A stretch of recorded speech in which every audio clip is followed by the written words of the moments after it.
Morning, everyone. How are we doing today? Saturday, May 16th.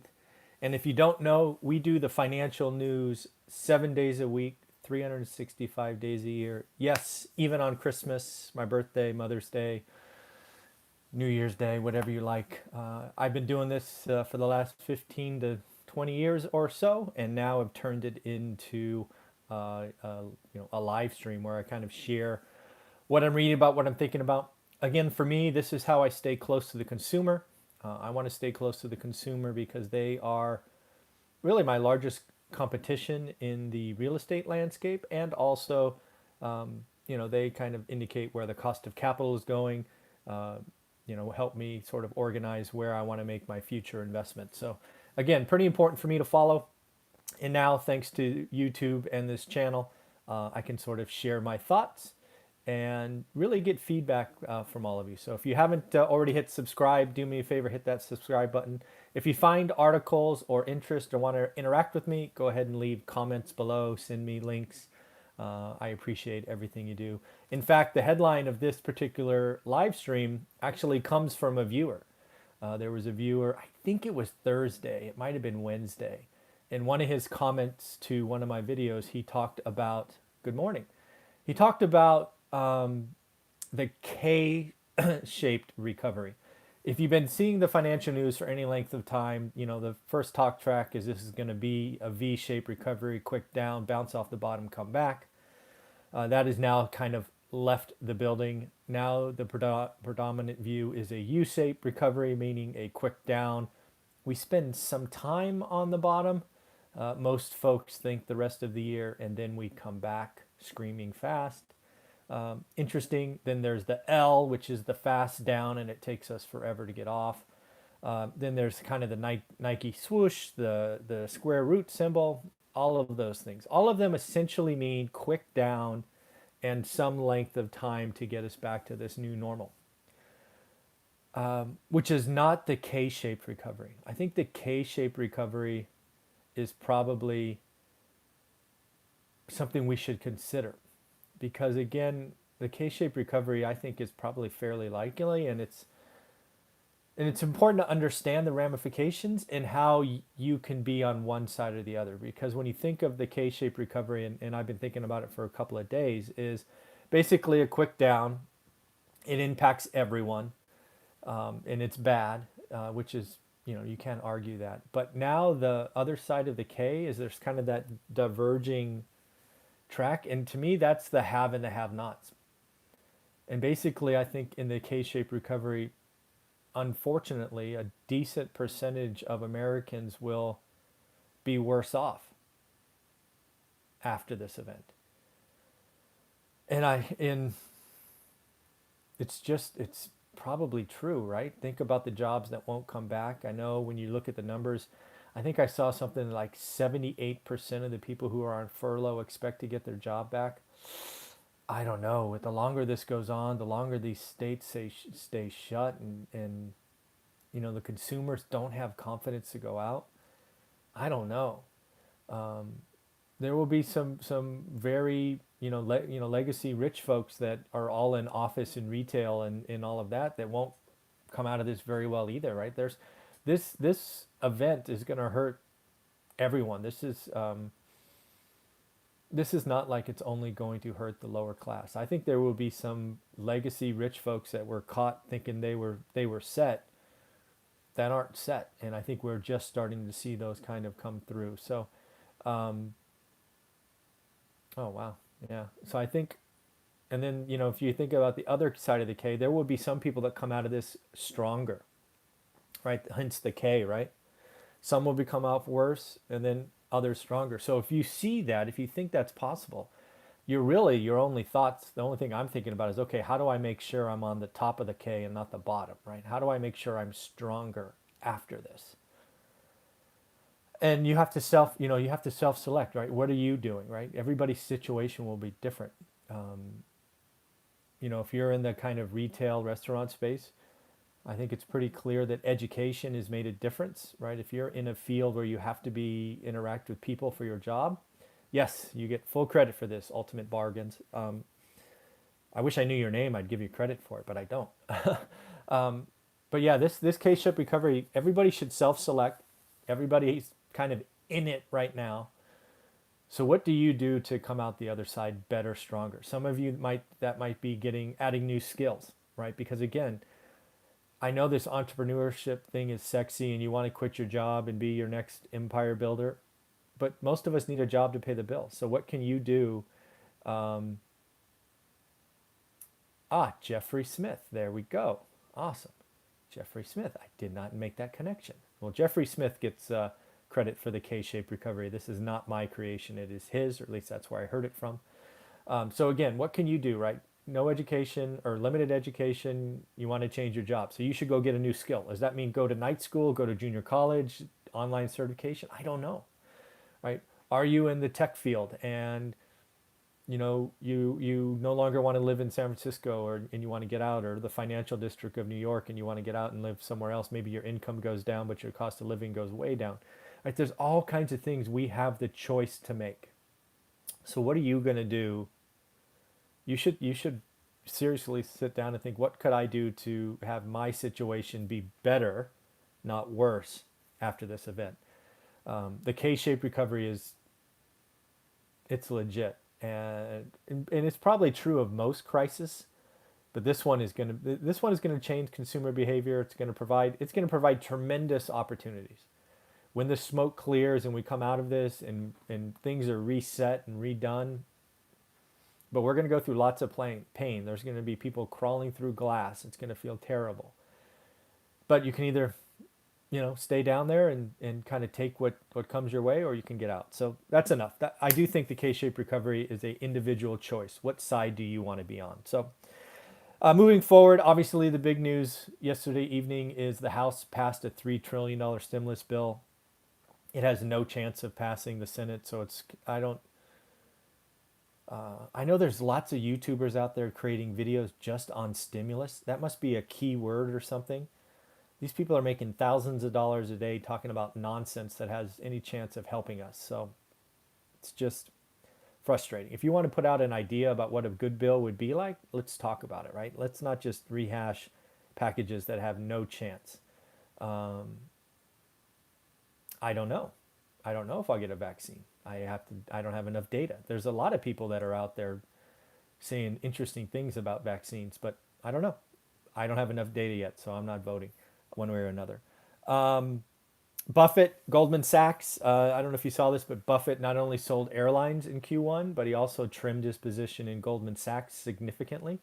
I find that interesting given that Buffett made an investment in Goldman during the '08 crash, which is interesting.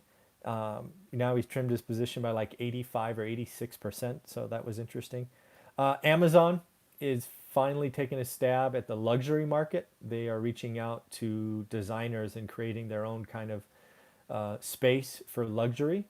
Man, if they take over the luxury market, oof, wow. And who says they can't? I bet they can. So it is going to get interesting. Kind of the news of the week for the stock market. Kind of a ho-hum week. The Nasdaq was down a little bit over 1%. The Dow was down 2%.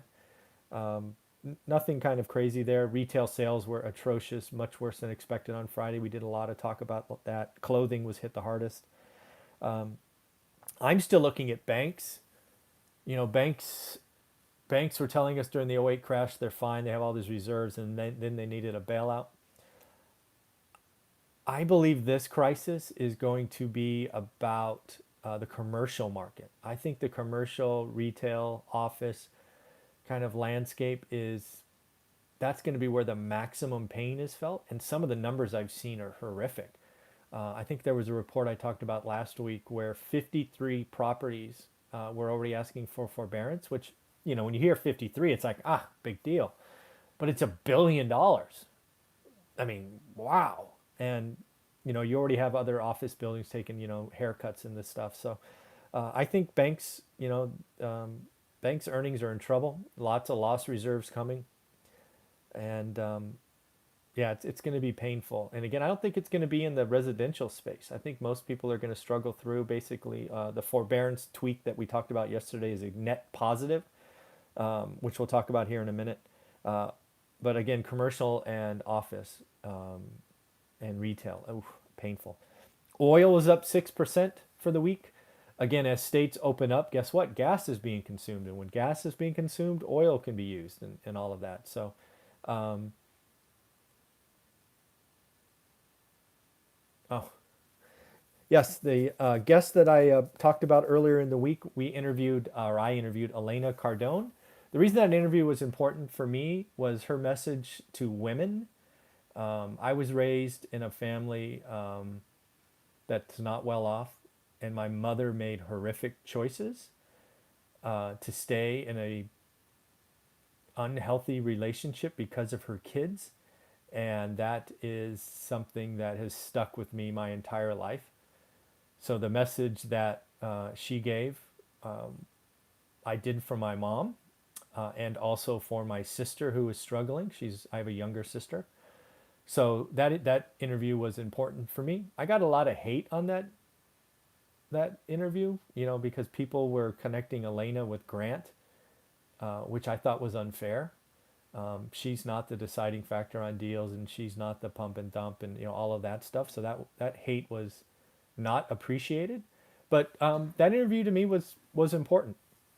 I'm glad I did it. I think the message that she has for women, if you haven't listened to it, is important. I actually had my mom and sister watch it, which for me, if only two people watched it and it was those two, I was good enough for me. So I'm glad I did it. I'm glad she accepted. Um, I had a lot of fun during that interview. I think that was Wednesday. So yeah, Elena Cardone. And what she had to say about her kids, pretty cool. So again, as somebody raised by a mom who had no money and made horrible choices to stay in a relationship that was toxic, I will never forget and have the scars to prove it. So I was happy with that interview. So thank you for asking. But back to the day's news. Oil is up. Got that.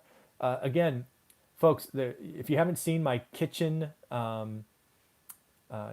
sink video, I think it was last weekend, we are set up for a kitchen sink Q2.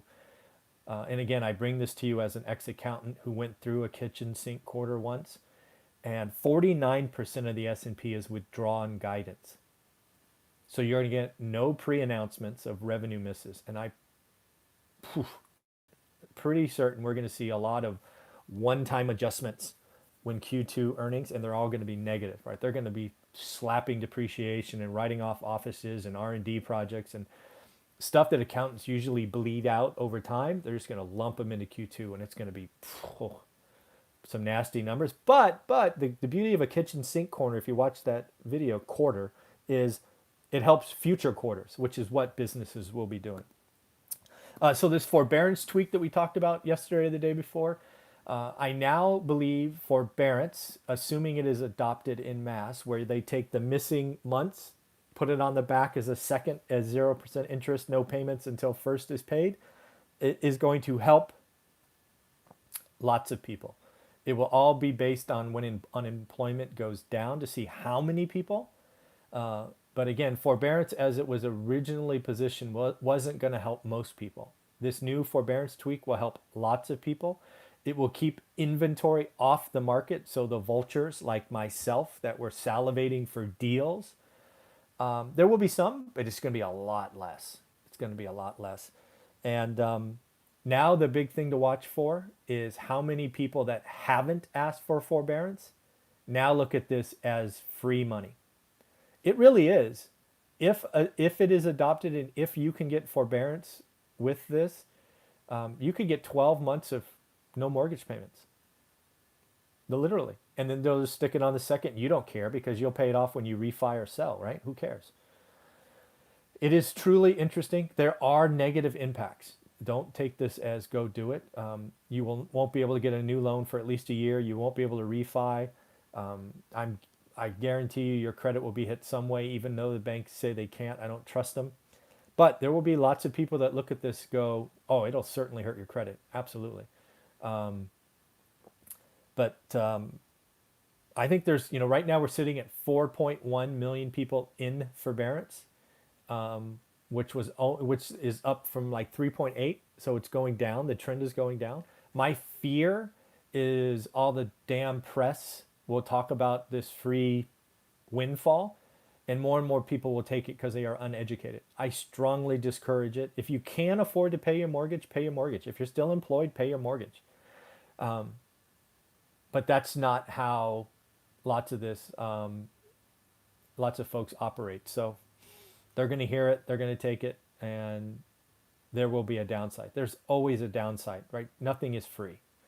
And, but people are people. I've been watching the consumer for a long time, and there will be a percentage of people that see this and they go, I'll take it. It's what happened in '08.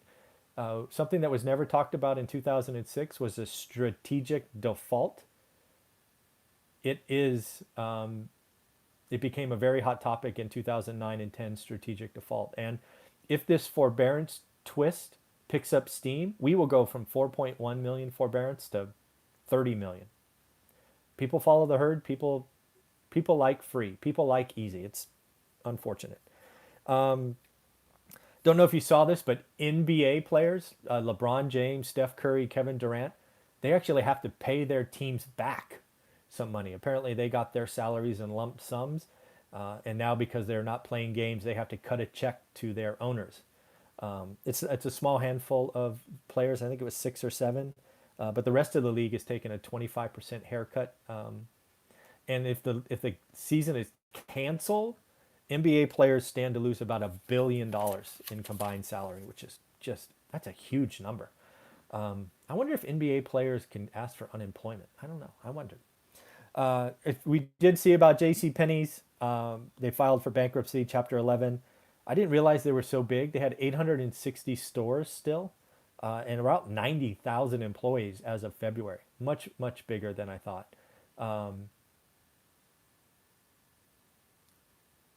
I didn't really catch that. I just caught a little bit of that question that we got from somebody watching. I generally think if you can pay your mortgage without stress to your system, you're still working and all of that, you should pay your mortgage. I believe there is a downside to forbearance that people aren't talking about. History tells me that banks will find a way to punish you if you ask for forbearance. I believe if you ever want a new loan for the next 5 years, you do not want to see an air pocket in payments. But if you're out of a job and you need the help, that's what it's there for. Ask for it. But if you can pay, pay. I promise you, and this goes by us, the banks will find a way to hurt some folks. So that's what I think. Next thing that really annoys me is we're going to start to see the press again not be helpful. They're going to start talking about cases increasing in states that open up. Talk about being disingenuous. I get it. It's mathematically going up, but let's not forget that we're testing 1,000 times more than we used to. So let's at least make it average, comparison. They're just trying to scare folks. We do not need to keep this country shut down, right? At some point, we have to get back to work, or this becomes a start over scenario, and it's not good for anyone. So I am not a huge fan of the press ever, and really the press this last month or so. It's freaking crazy. Wells Fargo whips their horses. I don't know what that means. The other thing that I think is really clear is consumer and business behaviors will be changed in this. I think we are just starting to see the cracks of change. If you are investing your money like I am, you need to kind of play the chessboard and figure out what that means. I think consumer behavior is going to save more. I think an emergency fund, good old Dave Ramsey kind of logic, is going to be important. I think people are realizing not having an emergency savings is a bad idea, so they'll save more. I think businesses will reduce expenses and or renegotiate leases. They're already seeing capital expenditures down and office space being down, and it's going to get messy. But again, it's going to take time. Everybody wants it tomorrow. Yeah, everybody wants it tomorrow. This is going to bleed over the whole year. So don't, even I talk about what I think's coming. I reserve the right to change my opinion every day, right? I'm giving you my feedback at the moment, and I look at stuff every day. I'm not going to argue the Dave Ramsey quote, but in fact, he gets the he talks about emergency funds, and I think we can all agree an emergency fund is a good idea. Tesla looks like they're seriously considering building a factory in Tulsa or Austin. They're I think getting out of California is more than a threat. I bet you Tesla has a factory outside of California up and running by 2024. It'll take a while, right? These plants are sophisticated, but I think you can count on Tesla being out of California by 2024. And oh, by the way, Musk is selling his houses, like $100 million in houses he has up for sale. He is getting flat, as the old stock traders would say. He's getting out. And then lastly, talking about the stimulus check, I'm really curious what you all did with yours. I actually did not get one. Sorry, made too much money, didn't get one. But I'm wondering what you did with your stimulus checks. Did you save it? Did you donate it? Did you spend it on stuff? It looks like about a third of this report that I saw, 6,000 people. It looks like most people spend a third or $400 of it within 10 days, which means they saved the other 800. When I clicked on that article, I did not expect that. So again, I think consumer behavior is changing. And again, at 400 bucks, that's food, those kinds of things. And then again, $800 of that was saved. So again, that's not the American way. I expected most people to have saved it or have spent it. Sorry, spent it. Look at you spending it on local economy. Good for you. Awesome. So yeah. So again, this is all stuff we need to track, right? What are the consumers doing? Are they changing? I would tell you, the 1,200 bucks hitting the savings account for most folks, at least a good portion of it, is a sign. Historically speaking, you would have seen a lot of big screen TVs and dinners out and stuff like that. This stuff is changing. This is real. So those are stuff I'm paying attention to. All right. So just so you know what else is going on today, I'm going to do another live stream in a little bit about the 5 critical entrepreneurship lessons I've learned this year. So I'm going to talk about that. And I am loading an hour-long live stream interview that 2 gentlemen did of me earlier in the week about surviving and thriving in this environment. I tried to load it yesterday, but it got stuck. So that's about an hour interview. Hopefully that will be up today. And of course, I will be going to work out soon because it's a nice day outside. All right, everybody, take care of yourself.